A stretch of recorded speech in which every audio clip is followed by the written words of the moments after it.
মানুষের শরীরের সবচেয়ে সুন্দর অংশ কি জানেন? মন। আর সেটাই যদি নোংরা হয় তো সুন্দর চেহারা দিয়ে কী হবে?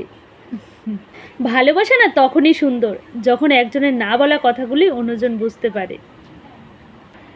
সহ্য শক্তি বেড়ে গেলে মানুষ আর কাঁদে না, তখন বরং আরও জোরে জোরে হাসে। মানুষ না সেই আঘাতটাই ভুলতে পারে না, যেই আঘাতটা সে সবচেয়ে কাছের মানুষের থেকে পায়।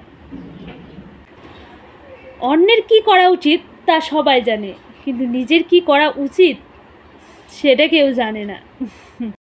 কাউকে ভালোবাসুন, কারো প্রতি মায়া বাড়ান, ঠিক আছে, কিন্তু অতিরিক্ত মায়া বাড়াবেন না। কেন বলুন তো? কারণ মায়া না জীবন পুরো ধ্বংস করে দেয়, শেষ করে দেয়। যখন সেই মানুষটা চলে যায় না, আর তার স্মৃতি মায়া একেবারে শেষ করে দেয়, ধ্বংস করে দেয়। তাই কারো মায়ায় জড়াবেন না।